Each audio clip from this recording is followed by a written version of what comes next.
Morena, good morning. Welcome to Summit Church Online. I'm Mark. And hi, I'm Steph, and welcome to our bubble. So good to have you joining us at Online Church. To our Summit Church whānau who normally gathered with us physically in a hall on Sunday morning, big welcome to you guys. Love you, and so great that you can join us online this morning. Cool to have you with us. Yeah, and so we also want to say welcome to the Summit Church Hastings. I've seen that you guys are already connecting in on the chat, which is awesome. We want to just warmly welcome you to church today. Yeah, and if you're normally a part of another church family, or you're just in another part of New Zealand and you're hooking in with us today, big welcome to you. If you're joining us from another part of the world, we saw last week people joining us from Singapore, from the UK, from the US, and other countries too, and it's just so cool in this season to be able to connect and welcome other people into our church whānau. So welcome. Maybe this is the first time you've ever been a part of any kind of church thing at all. It's obviously quite different for us, and it might be a bit different for you as well. But you are so welcome. So glad that you can join us this morning, and that we can connect with you, and that we can share with you this morning. Yeah, we're just loving technology. It allows us to connect with so many different people all across the world. And so just a really warm welcome to you all. If you're connecting in with our live stream, we'd love you to just go online on the chat and just introduce yourselves. We've got hosts here who'd love to connect in with you. It'd just be really great to know where you're from and who you are. Yeah, and you'll see that there's a request prayer button there as well. If there's something that we can be praying for you, as an individual, as a family, for someone in your wider family, would you click that? And if there's something that we can be doing to care for you in this time, if there's something that we can be doing to support you or someone near you, would you click that request prayer button, and that'll let one of our hosts connect with you and have a private chat with you, and see what we can do to be praying for you and supporting you at this time. So do that. Yeah, we just want to wrap our arms around you virtually and not literally, and just really care for you. So please do that if that's you. We just want to say a really warm welcome also to Summit Kids. Kids are so important to us, and we just want to say welcome. And we've actually got some awesome online church for you guys. If you are a preschooler, we have got Emily going on a Bible adventure, and parents, you can get that organised even now and get that sorted out. And if you are in Pioneer Point or Ranger Rapids, that's our primary age kids group, we are going to be connecting in with Connect HQ and seeing what they're up to. So that's going to be a little later on in our program. So look out for that slide that sends you guys out to enjoy those parts of your church service. Awesome. Hey, and after the service today, we're trying our first foyer time. Very exciting. So normally on a Sunday morning, if you're together with us at Howard Kindermetic, afterwards we love to go and grab a coffee, a cup of tea afterwards, and hang out and chat. And so, if you're missing that, like I am, then here's an opportunity to jump in and hook into it's a Zoom call. Could be chaos, could be amazing. We'll keep an eye on it. We have the ability to split you out into different groups and things if it gets too crowded in there, but we're going to give it a shot. And so, keep an eye on your, have a look in your inbox. If you're on a mailing list, then you would have received an email from us yesterday with a private link to that Zoom call. If you didn't get one of those and you'd like one, then just email this email address over here during the service today, and we'll get one out to you so you can join us immediately after our service finishes today.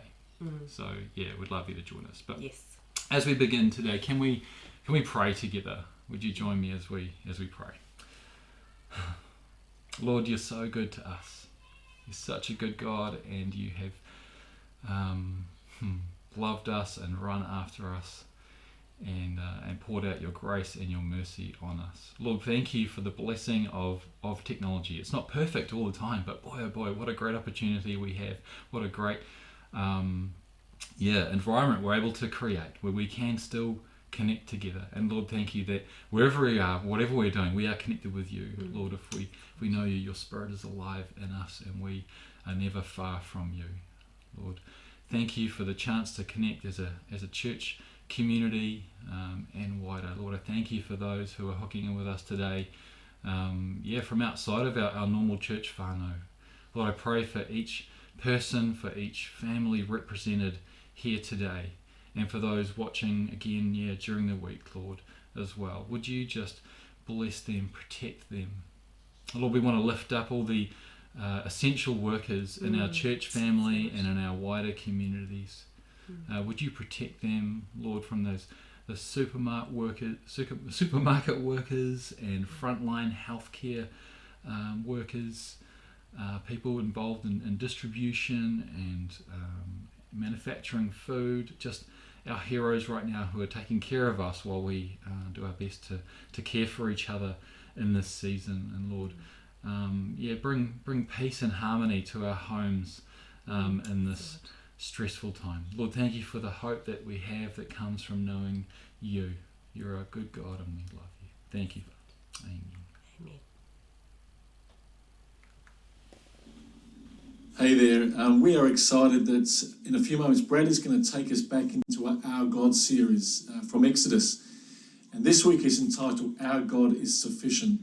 So this week we've deliberately chosen songs which focus on how great and how powerful our God is, and yet how sufficient He is and how we can rely on Him. So why don't you join in with Joe and Amelia and myself as we take time to worship our God together.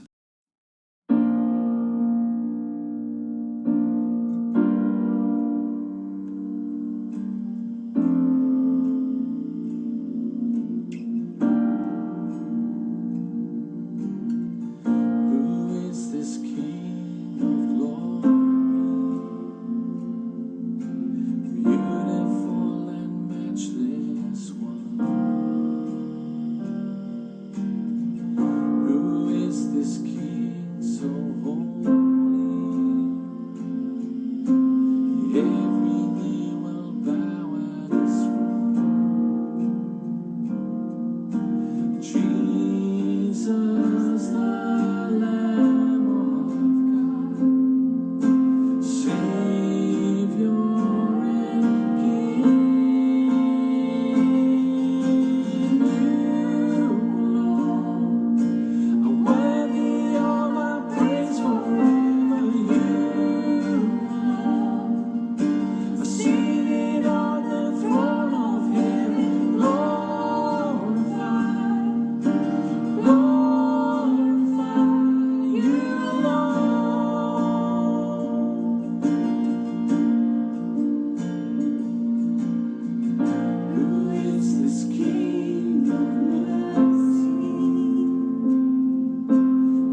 you're hurting and broken within, overwhelmed by the weight of your sin, Jesus is calling. Have you come to the end of yourself? Do you thirst for a drink from the well? Jesus is calling.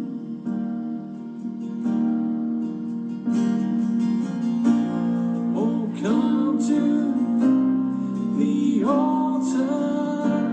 The Father's arms are open wide.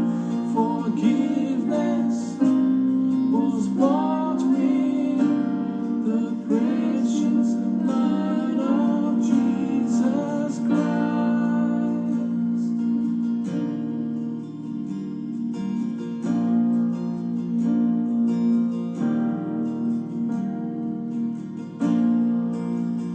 Leave behind your regrets and mistakes. Come today, there's no reason to wait. Jesus is calling. Bring sorrows and trade them for joy. From the ashes, a new life is born. Jesus is calling.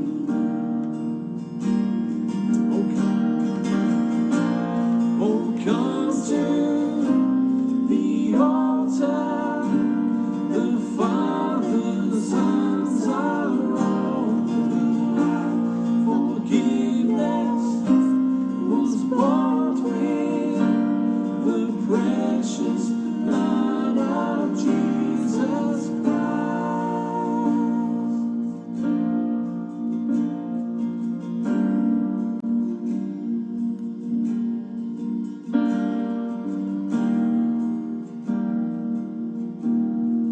Don't wanna say isn't he wonderful? Sing hallelujah, Christ is risen. Bow down before him, for he is Lord of all. Sing hallelujah, Christ is risen. Oh, to say, no what a Savior. Isn't he wonderful? Sing hallelujah, Christ is risen. Bow down before him, for he is Lord of all. Sing hallelujah, Christ is risen.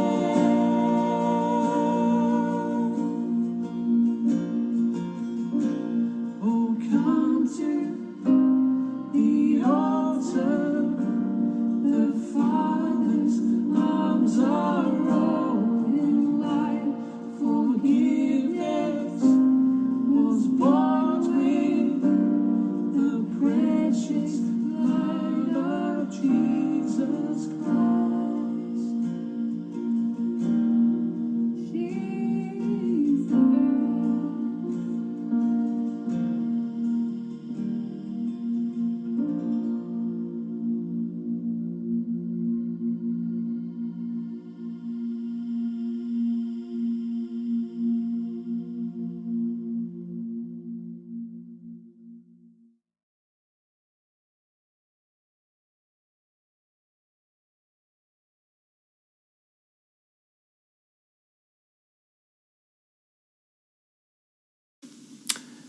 Kia ora. Hey, it's great to be back with you as we jump back into our God series in Exodus. We've just had 3 weeks looking at spiritual disciplines, a little bit of a hiatus, and we're going to head back into that series for just a few more weeks in May. Meanwhile, though, we're jumping back into our main series for this year here at Summit Church, which is in the book of Exodus, Our God. And today we come to Exodus 3 and 4, which is really almost the beginning of the main story. Chapters 1 and 2 are kind of almost the introduction. So I'd really love you to grab your Bible, either a paper Bible or your iPad or phone with an app, because I want you to come with me when we get there to a couple of the key verses at the heart of this story. Exodus 3 or 4. While you're turning there, I want to ask you a question. Do you ever feel inadequate? Whether we're thinking about being a parent or thinking about your work, whether it's being a Christian or doing some things God calls us to do, like sharing our faith or love those who have hurt us or extend forgiveness to people. Do you ever feel inadequate? Do you ever feel like when you look at what God calls you to do and who God calls you to be, like you just don't measure up? I feel like that a lot. A number of years ago, megachurch pastor Craig Groeschel, who pastors one of the largest churches in the States, released a book called Confessions of a Pastor. I really loved it. He was trying to just take himself off this pedestal that everyone has puts him on and just be really real about some of his own internal struggles as a follower of Jesus. And I particularly loved one chapter. It was entitled, I Feel Completely Inadequate. This is the way that he started that chapter. He wrote, I feel completely inadequate to be a pastor. I've had people compliment my leadership, my wisdom, and my preaching, but what they don't know is that I feel like a scared little boy hoping to make it through another week, and I feel that way all the time. And the emphases and the italics, those are his. But I remember reading that, and I've reread it again in the last few weeks, and I so resonate with that. I feel inadequate in virtually every role of my life, whether it's Bible teaching, whether it's being a husband and a dad, being a friend, being a Christian. I just so often feel like I don't measure up to who God longs for me to be. And I think most of us, if not all of us, are like that. And the question I want us to think through a little bit today was, what do we do with those feelings of inadequacy? How do we handle that? One of the answers that our world provides us with is an interesting campaign that's been out on the internet for the last few years. It's called I Am Enough. It was launched by a therapist, and it's aimed primarily but not exclusively at women to try and combat the negative messages we often get through the media and just from society. You're not beautiful enough, you're not competent enough, you're not successful enough, you're not good enough. And so this therapist has launched this campaign they call I Am Enough. Her name is Marissa Peer, and this is what she writes on her website. This is a trick I've encouraged my clients to use for years. The repetition of that simple phrase, I am enough, over and over, both out loud and in your head, will eventually make it difficult in your mind, for your mind to object to it. The more you tell yourself you're enough, the more you'll believe it. And I'm sitting there thinking, look, I like the fact you're challenging some of these messages about performance from the culture around us. But really, is that the best we can do? Let's play a trick on ourselves. Let's drown out the sense of inadequacy we often feel by just telling ourselves over and over again, I am enough, whether or not that's even true. Really? Is that the best we can do? And as I was exploring this and reading some of this stuff, I came across a brilliant blog by a Christian woman by the name of Amy Joseph. This is the way that Amy responds to this whole campaign. She says, I want to believe that I am enough. I really do. And I appreciate the attempt to correct a culture, she says, that overvalues performance, perfection, and photoshopped beauty. Gee, I love that line. But, she says, the statement doesn't work. I am enough can't capture the simultaneous realities that I was created to be perfect, I'm deeply flawed because of sin, and I'm a cherished daughter of the God of the universe because of Christ's work. I love that. See, that's the Christian story. That's the Christian narrative. We were created in God's image perfect, but we are deeply flawed because of our sin and wickedness and rebellion against God. But Jesus has come as the image bearer who has died for our sins, risen again, and when we put our faith and trust in him, we're adopted as sons or daughters of God through his work. and he transforms us by his Spirit. See, simply chanting, I am enough, Amy Joseph says, doesn't capture the full orbed beauty of the Christian story. So rather than going that particular road and saying, I am enough, I would suggest going the opposite direction. Do you feel inadequate? Great. So do I. I am not enough. By myself, left to my own devices, I am simply not enough. You want to say that with me out loud in your lounge room? I am not enough. Because I think if we can capture the truth of that and the truth of the reality that Exodus 3 and 4 is going to teach us, we're in a much healthier and more biblical space where this I am enough campaign might take us. See, this was where Moses was at. In Exodus 3, of course, Moses has been living in the desert for 40 years. He had to flee out of Egypt because he killed an Egyptian overseer. And he's gone into the desert, he married a woman there, and he has for 40 years been caring for the sheep of his father-in-law. And as Exodus 3 opens, and we don't have time to read the full story, but he heads into the desert towards a mountain with the sheep to find some pasture for them to graze on. And on the slopes of this mountain, he sees this bush in the distance that's on fire, but it's not being consumed by the flames. And fascinated, he heads over there to have a closer look. And all of a sudden, the God of his forefathers speaks to him from the midst of that bush, Moses. And he calls Moses to take off his shoes because he's on holy ground. Not because the mountain was special or the particular dirt in that area was magical, but because God was there, right there with him. You can read the full story for yourself because we don't have time. But here's what God says to Moses in Exodus chapter 3, verses 7 and 8. He says, I have seen the misery of my people in Egypt. I've heard them crying out because of their slave drivers. I'm concerned about their suffering, so I have come down to rescue them from the hand of the Egyptians. I love this expression of God's care here. I have seen, I have heard, I am concerned, I'm coming down. I think that's stunning. What a beautiful picture of a God who knows exactly what we are going through every moment of our day. It's just superb, isn't it? And I imagine Moses might have also almost been dancing a little jig in excitement that finally the slavery of Israel was going to end. And then God pours a bucket of cold water right over his little dance. Because God finishes this particular paragraph in verse 10 this way. So now, go. I'm sending you to Pharaoh to bring my people, the Israelites, out of Egypt. And I imagine at this point Moses froze. I think he would have been aghast. Why? Because he had fled Egypt 40 years before. He had tried to spark a revolt. Stephen tells us in the New Testament in Acts chapter 7 that Moses killed that Egyptian overseer in the hope that the Israelites would realize that he had been sent to deliver them. And Moses had failed. No one realized that. And Moses had to run for his life, hunted by Pharaoh, tail between his legs, and he felt like an abject failure. And for 40 years, he'd sat in the backside of the wilderness, marinating on this idea that he was a complete loser.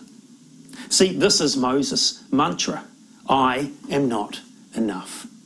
I just skipped past here D.L. Moody's famous comment. He was an evangelist from a century ago. Moses spent the first 40 years in Egypt thinking he was somebody. Spent the second 40 years in the desert learning he was a nobody. Spent his third 40 years discovering what God can do with a nobody. Where we are in Exodus 3 and 4 is right there at that full stop, at the end of these middle 40 years. He did think he was somebody. He believed he was the deliverer of Israel. But he got it completely wrong. The methodology, the timing, everything. And so for 40 years now in the desert, he has come to the conclusion he is a complete nobody. He's a failure. And so when God says, you're going to lead my people out, he freezes. I can't, God. I am not enough. And what we see in the ensuing, the rest of chapter 3 into the first half of chapter 4 is Moses trying to get God to understand that he simply isn't adequate for the task that God is calling him to do. In fact, he makes 5 compelling objections to this call that God places on his life. And I just want to really quickly run through these 5 objections so you can see where Moses is coming from. The first one comes in the very next verse, verse 11 of Exodus 3. Moses says, "Who am I that I should go to Pharaoh and bring the Israelites out of Egypt? I'm a nobody, God. I've just spent 40 years recognizing that. I'm a failure." But essentially he's saying, I'm not good enough, God. 40 years before, the day after he killed that Egyptian overseer, he tried to break up a fight between 2 Israelite guys, and one of them had looked at him and said, "Who do you think you are?" And Moses had marinated on that statement for 40 years. And he's come to the conclusion, I'm not anybody. I'm certainly not adequate enough or sufficient enough to lead these people out of captivity. I'm not good enough. God responds to this in the next verse, but I just want to keep moving through the objections first and then come back to God's response. So we jump to verse 13. And Moses says, "Suppose I go to the Israelites and say to them, the God of your fathers has sent me to you, and they ask me, what is his name? Well, what then do I tell them?" Now understand, these are legitimate objections. So this time he's saying, God, I'm not only not good enough as a leader, I'm not knowledgeable enough. God, I could rock into Egypt and say to the Israelites, "Hey, the God of our forefathers appeared to me in a burning bush," which was amazing, by the way, and he told me he sent me to come back here and lead us out. And they'll turn around, God, and they'll ask me one question and I'll be flummoxed. I won't have the answer. I don't know. And you can understand that. Moses was brought up in the home of his birth parents for a few years, but once he was weaned, maybe 3-4 years old, he moved into the palace of Pharaoh. He grew up under the Egyptian court system. He had no teaching whatsoever through all of those years about the God of Israel. And he spent 40 years in the desert. So the sum total of Moses' theological knowledge of God is what his parents taught him when he was a toddler. So he has a kindergarten level understanding of theology. And so he's petrified. God, all they need to do is ask me one question. And the question he comes up with is, well, what's God's name? And he's like, I'm done. I'm just not knowledgeable enough. By the way, this is exactly the reason that many of us, just for a modern example, many of us don't share our faith. We don't tell others about Jesus, even though that's what God clearly commands us to do, because this is our objection. Man, if they ask me one question, they could ask me about the proof of the existence of God, or creation versus evolution, or the reliability of the Bible, or the historical nature of Jesus. I'm done. I'm dead. So most of us don't share our faith because of inadequacy. And this is the reason. I'm not good enough and I'm not knowledgeable enough. The third objection that Moses raises comes at the beginning of chapter 4. He said, what if they do not believe me or listen to me and say, Yahweh did not appear to you? In other words, he's saying, I'm not persuasive enough. And again, you can understand this. 40 years before, he thought he would spark a revolt, and not one Israelite joined his team. He wasn't able to persuade one soul. And so now he's coming and saying, God, I'm still the same guy. They're not going to believe me. I've got no ability to persuade. And then he expands on that in his next objection in verse 10 of chapter 4. Pardon me, Lord. I've never been eloquent, neither in the past nor since you've been speaking, just in these last few minutes. I am slow of speech, he says, and of tongue. He's basically saying, I'm not gifted enough. God, I'm not a good speaker. I'm not a good orator. I kind of only scraped through that class in Egyptian school. Actually, the irony is you get into the New Testament to Stephen again in Acts chapter 7, and we're told that Moses was powerful in speech and in action. So actually he was quite eloquent. But I don't think Moses is making excuses here. I think Moses, having lived in light of his failure for 40 years, genuinely feels the weight of his inadequacy. And he is honestly coming to God, opening his heart up and saying, God, I just don't believe I'm the right guy for this. I'm not good enough. I'm not knowledgeable enough. I'm not persuasive enough. I'm not gifted enough. And finally, I love this last objection. It's so good. Exodus 4:13, pardon your servant, Lord. Please send someone else. To be honest, I just love it. It's like a dibs knot, you know. I don't know what to call this. I've gone with I'm not confident enough, but that's about the fourth or fifth word I've tried. I don't know quite how to grasp this last one, but he's basically summarising all of this and saying, God, you've got the wrong man. It's just not me. And before we see the way that God responds to this, I just want you to take a moment and look at these objections, because these are our objections too. When you stop and think about all that God calls you to be, all that God calls you to do, and all of the ways in which you and I feel deep in our souls inadequate in what we're trying to do, whether that's in parenting or on the job or as Christians, whether it's sharing our faith or forgiving those who have hurt us or serving people, we just feel pretty inadequate. And this is often the things we're saying deep in our hearts, isn't it? Or if it's not one of these 5 specific things, well, fill in the blank. What do you put on this blank? I'm not mature enough. I'm not spiritual enough. I'm not godly enough. I'm not old enough. I'm not young enough. I'm not healthy enough. I'm not wealthy enough. Whatever it is that we tell ourselves, Moses, in a sense of inadequacy, is the inadequacy that all of us carry as well, isn't it? And what Moses is coming and saying here is this simple mantra, I am not enough. And the way God responds to his objections is stunning in these verses. Because I'll tell you what God doesn't do to Moses. God doesn't stroke Moses' self-esteem. He doesn't try and boost his ego. God doesn't put his arm around Moses and say, Moses, no, honestly, you're an amazing orator, you're a brilliant leader, you're such a cool guy, you've got this, you're the man, Moses. God doesn't do that. Neither does God come alongside Moses and say, Moses, just say this after me. I am enough. I am enough. I am enough. You say that enough times, Moses, you'll believe it. No, God doesn't do that either. Instead, God gives him some incredible gifts. 3 gifts really quickly. He gives him the gift of reassurance. In chapter 3, middle of chapter 3, God will tell Moses that when he gets to Egypt and he talks to the elders, the leaders of Israel, they're going to believe him. He gives them the gift of reassurance. Secondly, he gives them the gift of community. Moses is not going to be alone. The elders are going to then join him to go and see Pharaoh. But not only that, at the end of the section here in chapter 4, God lets him know that his older brother Aaron is already traveling from Egypt to find him. And Aaron is going to do this with him as well. He's not going to be alone. He gives him the gift of reassurance, gives him the gift of community, and then thirdly, he gives them the gift of miracles.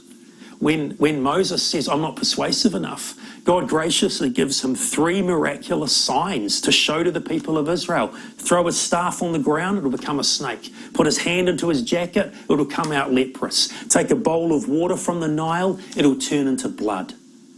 And God graciously gives him this reassurance and this gift of community and these gifts of miracles to help him realize that he will be sufficient for this task. But here's the heart of this story. He isn't sufficient. He is not adequate in and of himself. He will be adequate because God is with him. And that's what God says. And what I want to invite you to do as you read the story later on today or sometime this week, from chapter 3 verse 1 through to chapter 4 verse 17, watch as Moses begins to state his objections, watch what God will do and how often the phrase, I will, comes in. Let me just give you a few of them. Chapter 3 verse 12, I will be with you. Chapter 3 verse 20, I will stretch out my hand. Verse 21, I will make the Egyptians favourably disposed towards you. Chapter 4 verse 12, I will help you speak. Verse 15, I will teach you what to do. Time and time again, God's answer, when Moses says, I am not enough, God's answer is, but I am. I am not sufficient, but I am. I can't do this, but I will.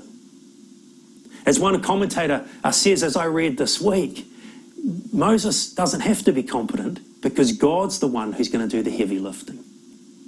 And that's brought out all the way through the passage, but it is most beautifully expressed in the 2 verses that sit at the heart of the story. And this is what I want you to see in the Bible. So grab your Bible, grab your app, and have a look. Chapter 3 of Exodus, verses 14 and 15.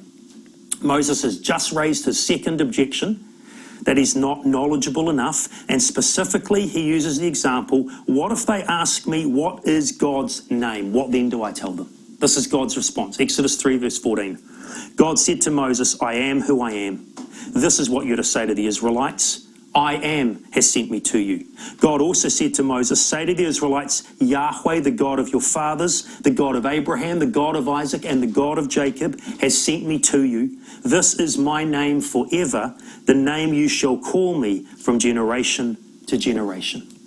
So at the heart of this little passage, these two verses, is this idea of the name of God. But what is that name?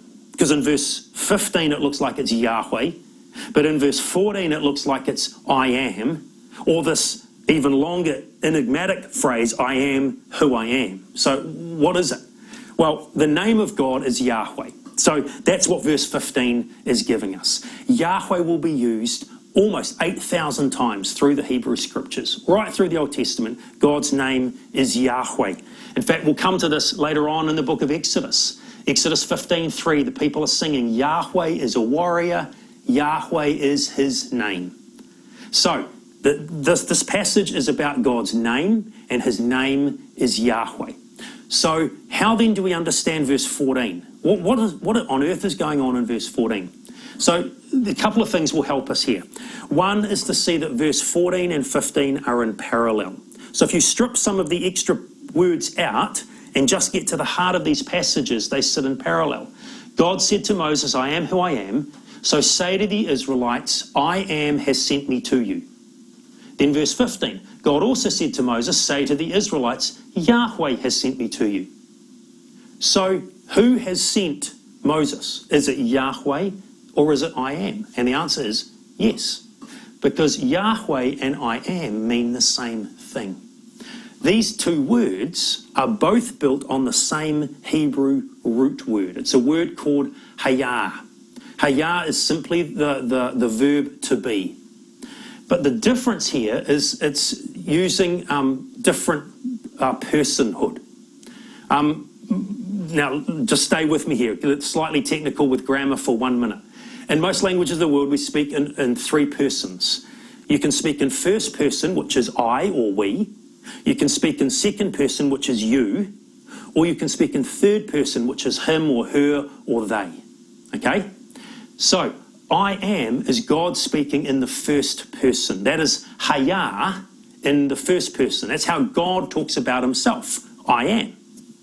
Yahweh is the same word, hayah, but in third person, meaning he is. God's name Yahweh means he is. It's a play on words of I am. In other words, when God talks about himself, he speaks in the first person and says, I am. When we talk about God, we speak in the third person and say he is. And that word in Hebrew is Yahweh. So God's name, Yahweh, literally means he is, and is our agreement with God that he is the I am. So God claims I am, and we repeat he is whenever we say the name Yahweh. You understand that? So this has profound implications for Moses' objections, because Moses is saying, I am not enough. I can't do this. I'm not good enough. And Yahweh comes and says, I am. I am. What does he mean? Well, here's what theologians pack out of that simple little phrase. When Yahweh says, I am, he is claiming to be eternal.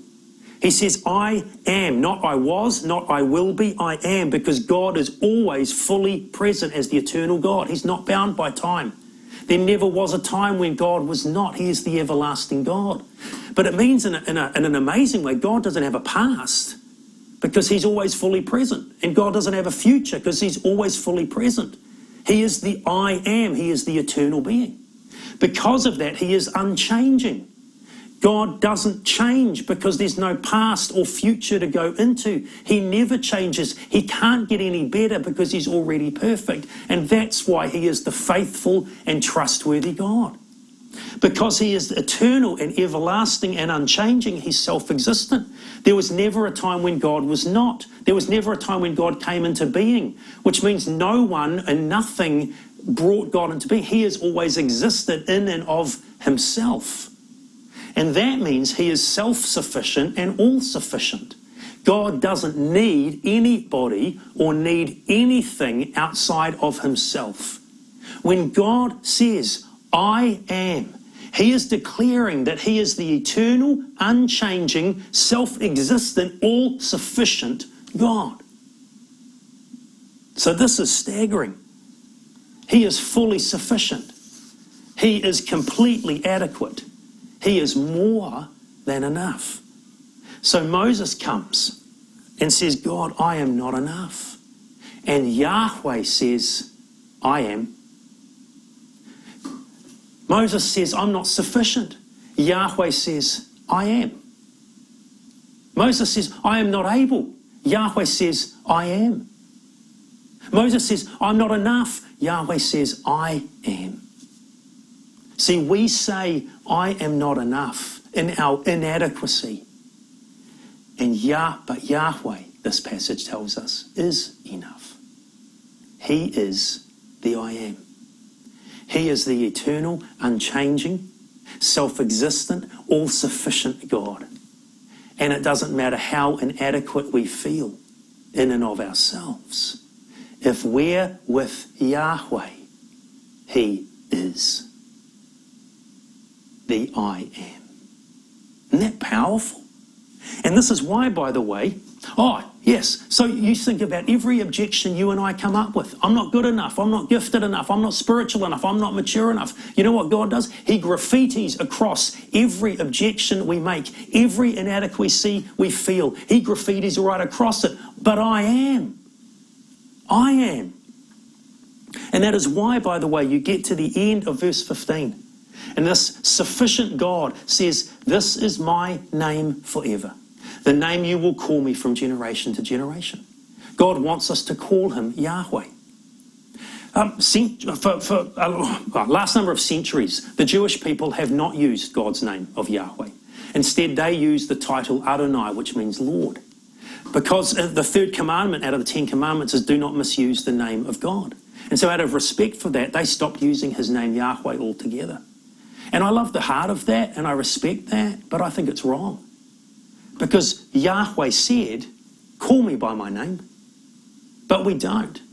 See, the legacy of the Jewish scholars lives on still in most of us as Christians. You think about how we pray. What's the title we most often use when we pray? Lord.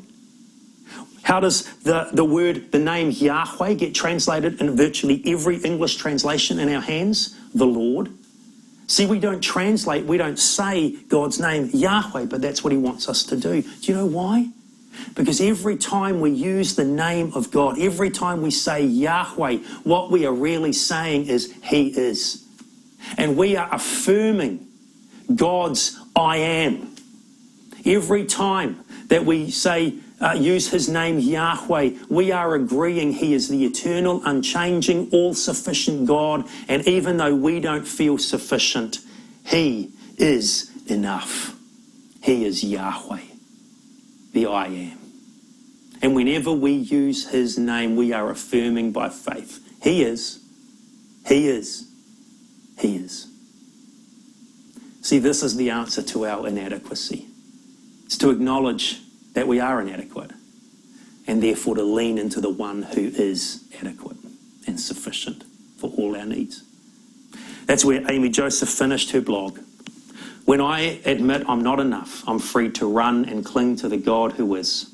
The gospel tells me these two truths and holds both at full strength. In myself, I am not enough, but in him, I am more than enough. It's exactly what Paul said in 2 Corinthians 12. My grace is sufficient for you. My power is made perfect in weakness. So, you're not enough by yourself, but Yahweh is enough. He is the great I am. So let's walk with Yahweh. He is. He is. He is. God bless.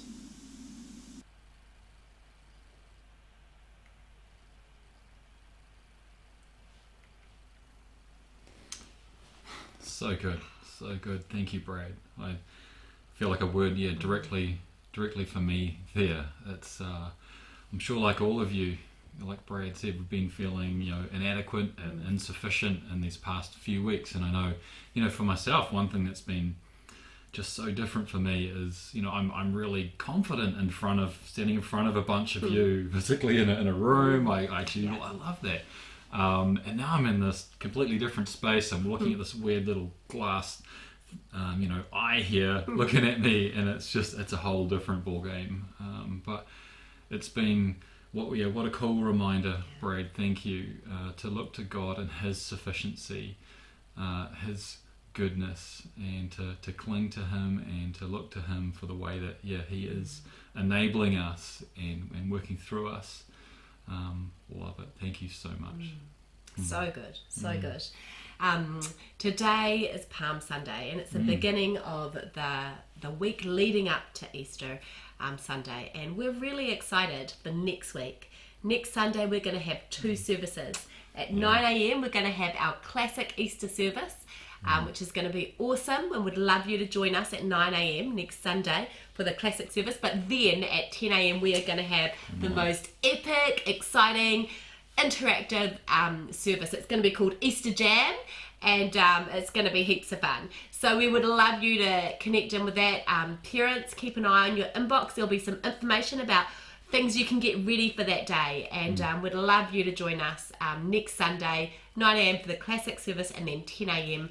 for the awesome Easter Jam epic family fun service. It's going to be epic. It's going to be cool. Apparently. Very good. Hey, also keep an eye on your inboxes and on our social media feeds for some other things that we're doing in the lead up to Easter Sunday. From today onwards, from this afternoon, we're going to be sending some things your way. Adults, some reflections and some thoughts and some music that we're going to be sending you just to chew on and to reflect on in the lead up to Easter, in this Easter week. And also families, we've got a fun family challenge heading your way each day this week. So keep an eye out for that in your inboxes and in our social media feeds. Yeah, so good. Kind of getting our families ready to connect and to just focus on this amazing rescue plan that God had and put in place through Jesus. And so it's just a great way to interact with your families, with your kids, and get them focused on Jesus, which is awesome. Just a reminder, after the service is finished, we'd love you to connect with us in our foyer. So that's through the Zoom link that was in your inbox. So please just connect in there. We'd love to see you face to face and chat with you. So hook in there. Yeah, do that. Hey, as we finish today, Robin and Joe and Amelia are going to come and sing a final song. It's called The Blessing. We mentioned it a couple of weeks ago.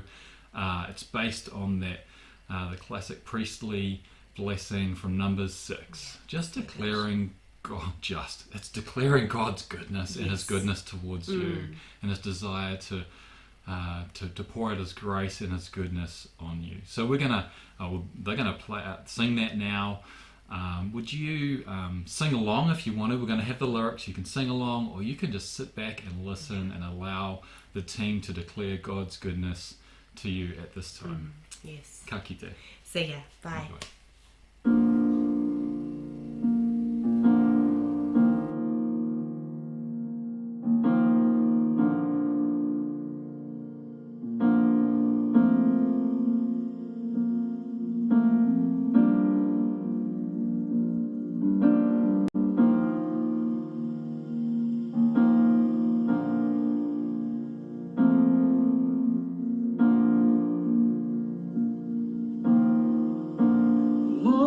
Bless you and keep you, make His face shine upon you, be gracious to you. The Lord turn His face toward you and give you peace. The Lord bless and keep you, make His face shine upon you, be gracious to you.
you speak, I will follow. I won't let my world crowd you out. God, you know my heart is for you alone. I'm desperate for you, like spring rain. You restore me. I surrender, I give you control. God, you know my heart is for you alone. I'm desperate for you. You alone can satisfy. Through you alone, my soul gains flight. Take me further into your holy place, that I might be changed by grace. Like spring rain, you restore me. I surrender, I give you control. God, you know my heart is for you alone. I'm desperate for you. You alone can satisfy. Through you alone, my soul gains flight. Take me further into your holy place, that I might be changed by grace. You alone can satisfy. Through you alone, my soul gains flight. Take me further into your holy place, that I might be changed by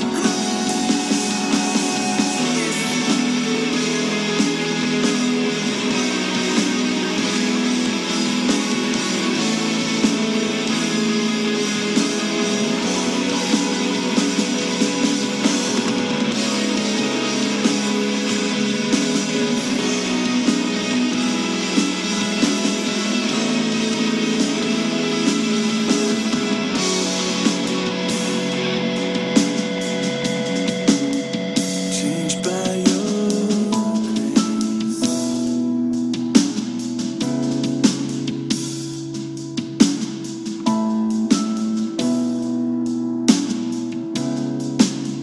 Changed by your